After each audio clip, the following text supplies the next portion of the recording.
Hikite ja tsurite. Hiki on jaapani keeles tõmbama, tee on käsi. Hikite, tõmbekäsi. Tõmbekäsi siis hoiab üldjuhul varrukast kinni ja heite ajal siis tõmbekäsi tõmbab. See on tõmbekäsi siis. Nii-öelda siis, kui teine käsi võtab varrukast, siis on teine käsi tõmbekäsi, ehk siis hikite. Tsurite, tsuri on tõstma, jaapani keeles tsurite, tõste käsi. Tõste käsi üldjuhul hoiab reväärist, heite ajal siis tõstan, ja siit turja pealt heite ajal tõstan. Ja nüüd, kui hikite ja tsurite teevad koostööd, siis saame kokku kushushi ehk vastase tasakaalust välja tõmbamine. Heite ajal teevad koostööd ja teistpidi ka. Hikite, tsurite teevad koostööd, on kushushi. Kui happona kushushi on tehtud ja vastase tasakaal lõhutud, siis on vaja heita ja heide koosneb 3 faasist. Kushushi ehk siis vastase tasakaalust välja tõmbamine. Tsukuri on heitesse sisse pööramine. Lõppfaas kake ehk vastase maha viskamine, mis eksamil peab lõppema korraliku kontrolliga ja võistlustel alati vastasele peale kukkumisega.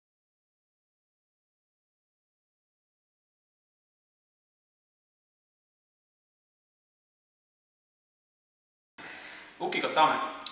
Ukikatame saab teha näiteks, kui me teeme chichi-chuchi katamet ehk siis käevalu. Käevalu siit tõmbad ja näiteks ei saa kätt kätte. Võtad ühe käega siit üle, näiteks siit kuskilt kiman otsast vastasel kinni. Tõmbad siia. Nüüd teine jalg ehk siis see jalg, mis on vastasel pea peal. Pea peal jalg tuleb ära ja lähen vastasele võimalikult siia peale ja proovin selle jala lükata talle siia õla alla kinni. Ja siit hoian seda kätt kinni. Hatsu!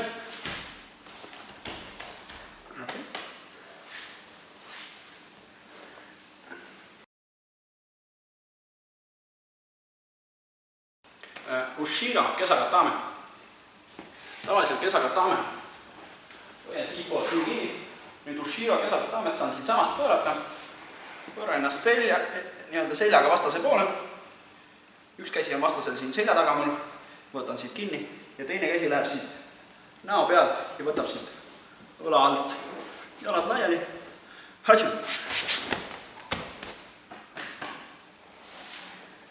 Nii. Ja siin on ka üks teine variant. Samamoodi siit poolt teen. Teine variant on tegelikult erinevus seisnebki sellest, et see käsi lihtsalt on siin ees. Võtan selle käe siit eest ja samamoodi panen teise käe sinna õla alla ja hatsu.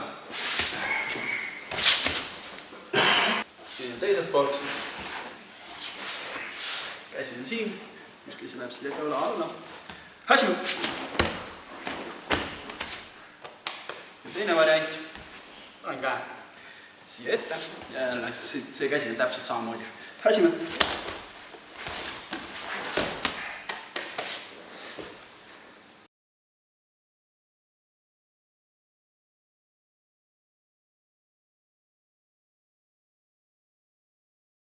Hadaka chime. Üks jalg läheb siia, eksami variant on siis üks jalg läheb põlve peale. Nüüd käsi tuleb vastasele siia kõri peale, näpud on nii sirgelt, teine käsi, panen peopesad kokku. Oma pea panen siia vastasele nii-öelda pea lähedale korralikult ja siit kägistad. Teisele poole, teine jalg siis läheb talla peale. Käsi tuleb eest läbi.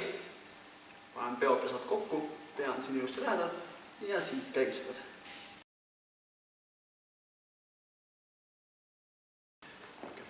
Okkuneri chime. Üks käsi läheb siia jälle kõri ümber ja võimalikult revääri sügavalt võtan kinni. Teine käsi läheb kaenla alt ja võtab siit alt poolt kinni. Ja siit kägistad. Ja teiselt poolt samamoodi. Üks käsi võtab siit võimalikult sügavalt reväärist kinni, teine käsi kaenla alt. Ja võtab ka teiselt poolt reväärist kinni ja siit kägistad.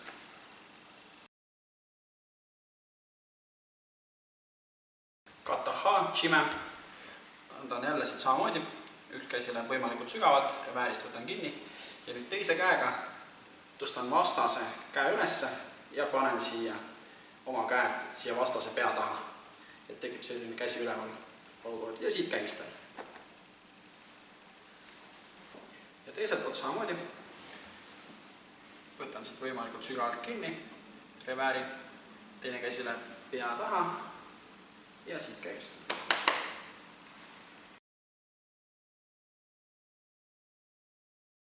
Sode kuruma chime. Üks käsi läheb siit jälle kaela alt. Võtan, sode on jaapani keeles siis varrukas, teine käsi läheb varruka sisse, võtan varruka seest kinni ja keeran siit käe siia taha ja siit kägistan. Teiselt poolt samamoodi, üks käsi läheb kaela alt, võtan selle käega, mis kaela alt läks, teise käe varrukast, panen varruka sisse, keeran käe siia pea taha, kukla taha ja siit kägistan.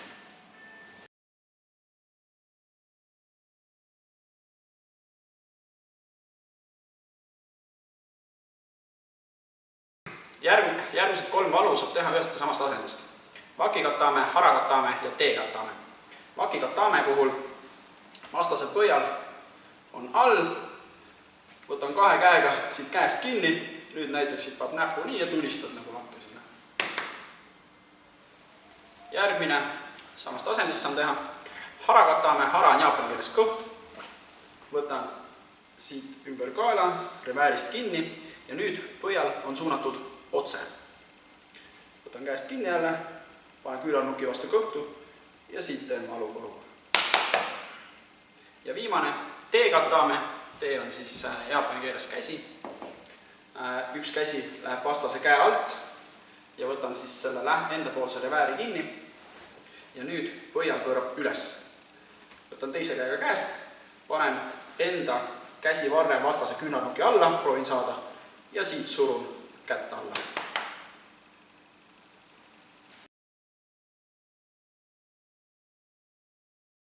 Udekatame. Panen ühe jala vastasele siia vöö peale ja nüüd vastane hakkab nagu mul haarama õla pealt kinni. Haarab õla pealt kinni ja siit teen valu. Ja teiselt poolt samamoodi, üks jalg läheb siia vastasele kõhu peale ja nüüd nagu vastane hakkab haarama mul siit õla pealt kinni, haarab õla pealt kinni ja mina püüan selle käe kinni ja surun siit küünarnuki juurest.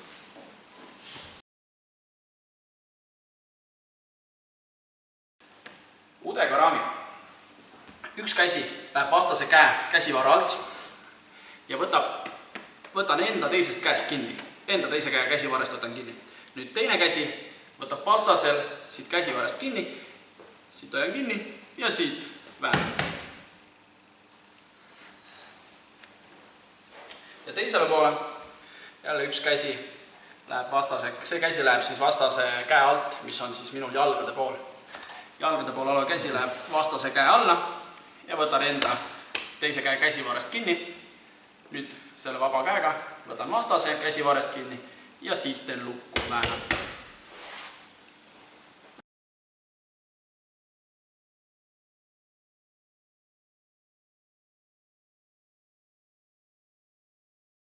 Udehishigi tšutšikatamest välja tuleb.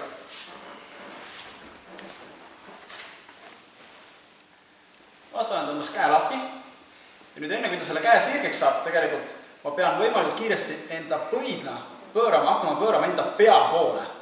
Hakkan pea poole pöörama ja samal ajal jalgadega hakkan ka jooksma sinna poole, kuhu pöörab mu siis põia. Pööran ja saan siit välja. Ehk siis näitan see kiire variandi, et kui vastane, et mul valu. Tõmbab tõmb, läks lahti ja sain välja. Ehk siis hakkasin siit nii oma põialt pöörama sinna ja samal ajal jalgadega hakkasin sinna jooksma.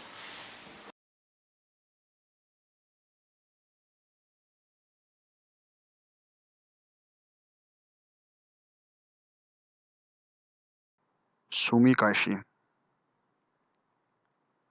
Sumigaeshi puhul võtad ühe käega varrukast ja teise käega turja pealt. Tegemist on ohverdusheitega, seega lähed ise selili ja samal ajal paned oma jala vastase jalgade vahelt umbes tema põlveõndlasse, et heite ajal jalaga lükata vastast üle enda.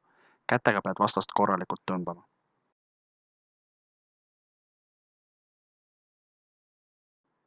Hikikomi gaeshi. Hikikomi kashi on väga sarnane sumi kashile.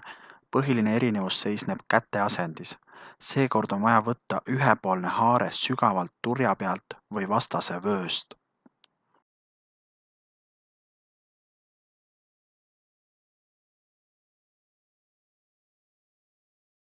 Uranage on üle rinna heide, mida kasutatakse põhiliselt vasturünnakuna.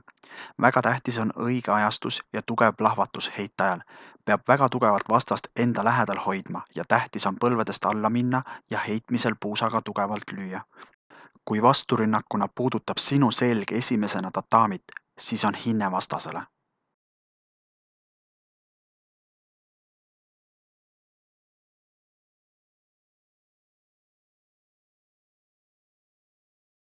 Koosotokake. Koosotokake puhul on heite ajal tähtis tugev kontakt vastasega. Käed kallistavad võimalikult kõvasti ja jalg haarab väljastpoolt tugevalt ümber vastase jala ning kukud vastasega lõpuni maha. Kui vasak jalg tegi konksu, siis peab olema ka sinu pea suunatud pilguga vasakule. Kouchi-makikomi.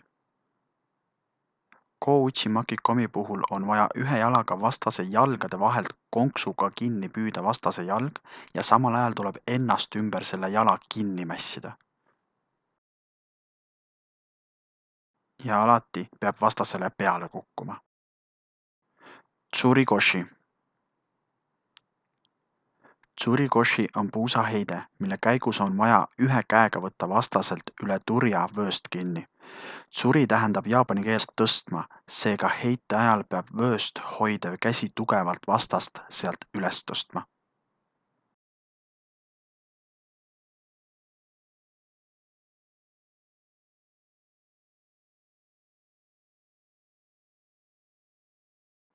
Sode tsurikomi koshi. Sode tsurikomi koshi on puusaheide ja kuna sode tähendab jaapani keeles varrukat, siis peab hoidma ühe käega või mõlema käega varrukast, seega haarde hoidmiseks on 2 võimalust. Paremale poole heite ajal on näha, kuidas tori hoiab ühe käega varrukast ja teisega reväärist.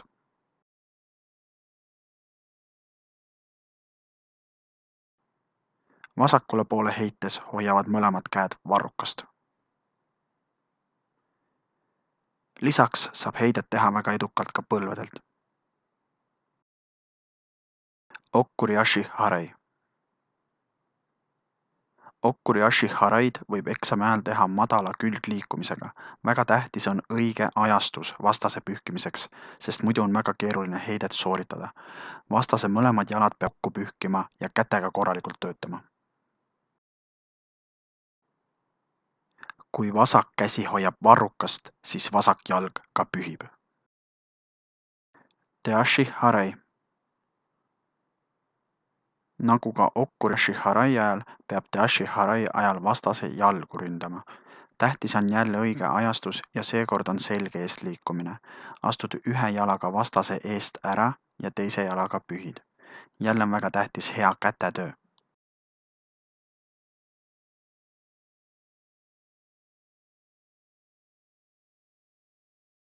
Kaeshi-wasa, vasturünnakud. Meie poolt on mõned näited, aga eksami ajal ootame, et lapsed näitaksid oma teadmisi ja mõtleksid ise vähemalt 2 erinevat vasturünnakut.